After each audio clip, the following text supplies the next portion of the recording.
Hello, gorgeous. I'm back again.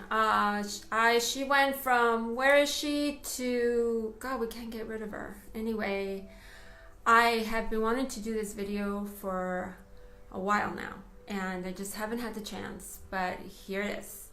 It's going to be a little more lengthy, although I don't like doing lengthy videos, but it's going to be more than 3 minutes.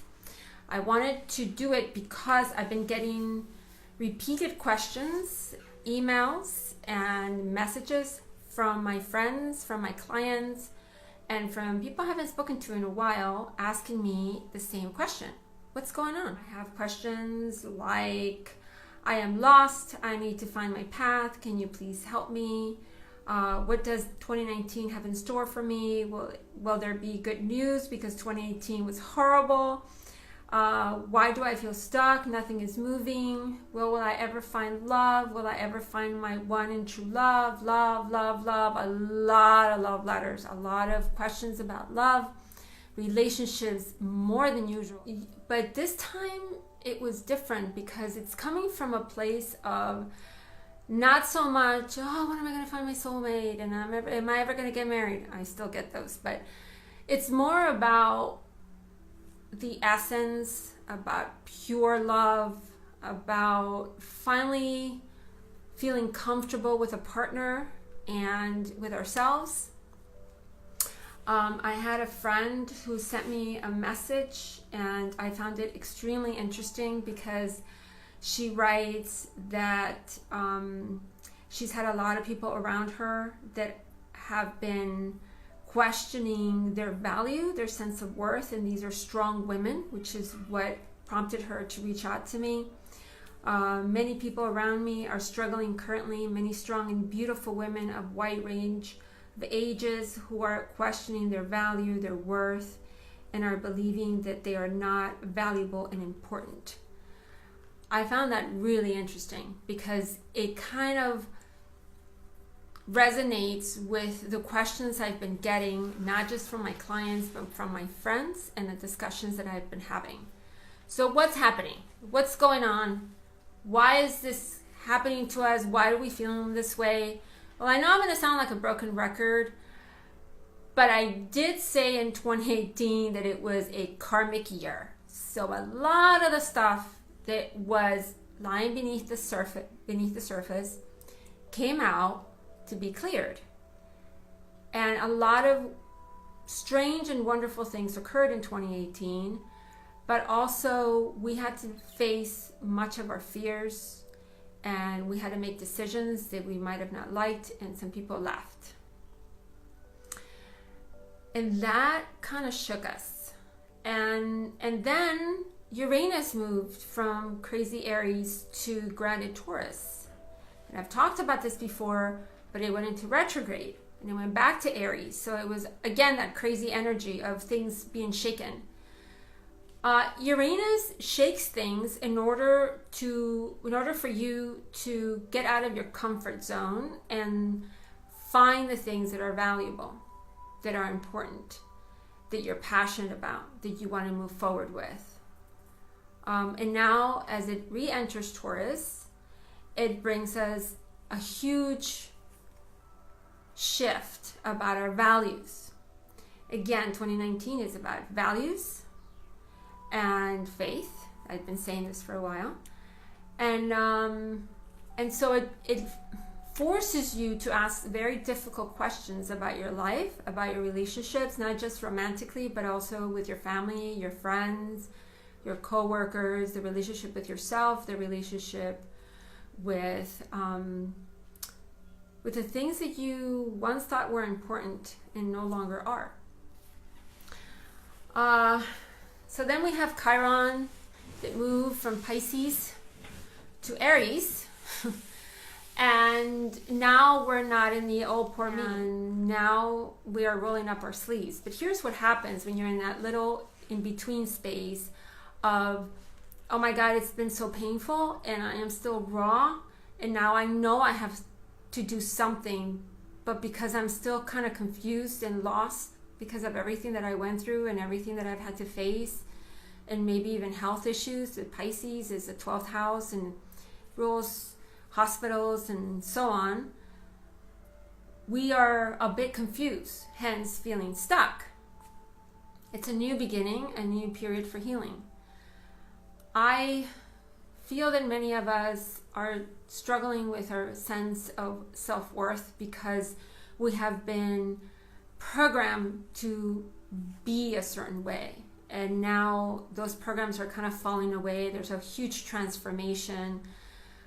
Saturn entered Capricorn, came home and looked around to see what Pluto had alchemized, what he had pulled out and what he was transforming, and what all the things that went on deep down inside that gave us our values that we thought was valuable, that we thought we were supposed to work for these things, and now these things are just falling through our fingers and we don't know which way to go.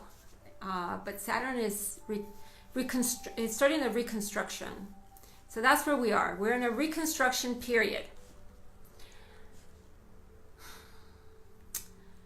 It's not easy because it leaves us in a space of wonder. And although it's wonderful, because in this moment, in this time, in this instant, I don't know what to do, which opens up so many possibilities to do so much more. It is that in-between step that holds so much potential. It is that seed that is about to sprout, which can be both very exciting but also very scary. One thing that's very important is to find a connection, a tribe. As women, we must sustain each other. We must uplift one another. Discussions, complex topics, nothing is taboo. Talk among yourselves. Really open up with your sisters. There's a wonderful woman in South Florida, in Broward, who is starting a beautiful circle for women, and she would love to have everybody come in and have these discussions. She has a lot of beautiful plans that she would like to share with the female community, and I will be putting her information below so you can contact her and see when she'll be having her next circle. I highly encourage that among all the women. I also wanted to talk about Jupiter and Venus, who are transiting in Sagittarius and will so for a while. When Jupiter came home to Sagittarius, it's great. We have, I feel like the wonderful opportunities that we've had and the openings that have occurred for us have a lot to do with that transit. However, depending on where it falls in your chart, I feel that if we are too focused on the things that we are not able to decipher right now, those are going to become a focal point for the year, and that's not the point. The point is to heal and to focus on the things that are beautiful right now, the things that you're grateful, no matter how small they are. Why is that important? Because we all know that when we live in a space of gratitude, wonderful things occur. We shift the way that we see things. So you change the way you look at your life, and suddenly your life changes. Venus and Jupiter are a beautiful combination because, well, there's a lot of reasons, so let me try and break this down easily and practically. Venus is where your values and your heart meet. And she rules money, but she also rules love. So when you take these two things, when you really look and you strip them down, money is about values. So we often talk about values in terms of money, but it's really about what you find valuable, what you want to spend your time on, your energy, your money, and what you want to think about. What is valuable to you? What is worth your time? And it also rules love, which is not just romantic love, because when we talk about love, people tend to think it's only romantic love, but the love that we feel for the things that we do, the love that we feel for ourselves, the love that we feel for the people around us. the love that we feel for life, the love of and the passion that we have for the things that are important to us, our children, or whatever. Love in general, that pure love. And this essence of value and love meet Jupiter, which expands on everything. Jupiter broadens things. It heals. It opens things up so they can be healed, so they can come out. In Sagittarius, we talk about it being the house that rules long journeys and other cultures and philosophies, gurus, religion, faith, which is why I feel like this is going to be a year of faith. But it also rules the things that we cannot see, the things that are very important but they're not very tangible. It's also healing and deeply spiritual. It's got a lot of depth. It's about the things that seem far away but are not really that far. Things that are very deep that we don't see, that we can't see. So all this energy is floating around right now and is creating some anxiety because it's expanding on these values and love and things that are what's worth your time. And I always say that our minds are so powerful, they can help us do so much, but they're also a double-edged sword because you start to deconstruct these thoughts and these feelings and this process, and you go down this rabbit hole and then you just feel really lost. So what you do? Again, you need to find community. Women need to sustain and help each other. Yes, the eclipses were very powerful. We've been having a lot of eclipses in the same signs over and over. These last ones closed a cycle of eclipses and brought with it beautiful new goals and long-term ideas and projects and a new philosophy, and really get serious about what you want to develop from here forward. But also, because the last eclipse was in Leo, again, it's about love and passion and the things that really speak to you. So this is like a continuous thing that keeps coming up. The love, the passion, the things that are important to you, things that you feel compelled to do, that pull you, that ignite you, that you think about when you're falling asleep, and things that bring you joy, and the stuff that you want to do that fills your soul and it nourishes you. It's about those things. You need to focus on those things. We all need to focus on those things. So why are we feeling stuck? Well, because we're in this between period. Why are we struggling with our worth? Because we need to really get serious about our values. What are our values? It's different for everyone. What is valuable to you? Is time valuable?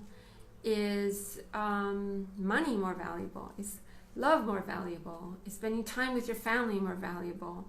For me, value lies on me being able to do the things that I love and that nourish my soul, and I don't have to worry about paying my bills. That's valuable to me. And the things that you feel passionate about have to sort of meet halfway, and sometimes it can be mixed and mashed and married together. Now, about love. God, a lot of people ask me about love. Love, and I'm sorry about the glare. The sun is coming down. Love. Well, I have a lot to say about love. Love. I do feel that love is going to be really big in 2019. But of course, the love has to start with us. It has to be based on our sense of self-worth and also our boundaries. I find with my clients that a lot of people, a lot of women, especially men as well, but a lot of women want to pretzel themselves up to be the ideal. And I can go on and on to talk about that and the differences between men and women, and how we have been, I wouldn't even say programmed, but how our brains, how different they are in terms of relationships when it comes to the male and the female. The women that I come in contact with really feel that if they don't have a partner, they are missing something and they are not whole. And the problem there is that when you feel this way, you tend to attract people who are not whole as well. So, energy attracts like energy. So if you're feeling that you are not whole, that you are missing something, that you are that you need a partner to be loved, to feel important, to whatever it is that drives you to partnership, then you attract someone that's either in the same exact energy pattern that is struggling with these things. And when you guys get together, you would think, you help each other, but that's not the way it works. What happens is that one partner will pull one way more strong than the other one, and there's an imbalance. Or you attract somebody who's the polar opposite of you, who is extremely self-centered and is narcissistic. So then it feeds off of you. And that is why I always tell my clients, you have to work on yourself, and that is a lot easier said than done. So when it comes to love, it's crucial for us to spend some time alone and really spend time looking at ourselves and telling ourselves that we are perfect and that we love every single nook and cranny and line and freckle and whatever it is that you don't like about yourself. This is why I personally turned to makeup, and I have developed this new love with makeup, which is kind of borderline on craziness. But that's how I spend my time nurturing myself and just talking to myself about all these parts of me that I don't necessarily think are wonderful, but makeup allows me to conceal and at the same time enhance, and I like it. I know that for some women it's not something that they would like doing or whatever, they're not interested in, but find whatever it is that is for you. I like coloring my hair different colors, and I like funky haircuts, and so for me that's what I do. So love is going to be really big in 2019, but it all starts with the love that we feel for ourselves. If we don't love ourselves, then we're just going to keep attracting the same as before, and we don't want that. So yeah, self-love, a lot of self-love, self-nurturing. My friend has these amazing techniques, and the makeup thing was something that I got from her. Looking yourself in the mirror, talking to yourself for 30 minutes about how beautiful you are and how much you mean to you and how much you love yourself, forgiving yourself for everything from even past life stuff, and just spending time with you. You need to learn to spend time with you, not with you wishing you were somebody else, not with you wanting something else out of you, just with you like a good friend. Which reminds me, money, that's another big question. And this video is getting too long.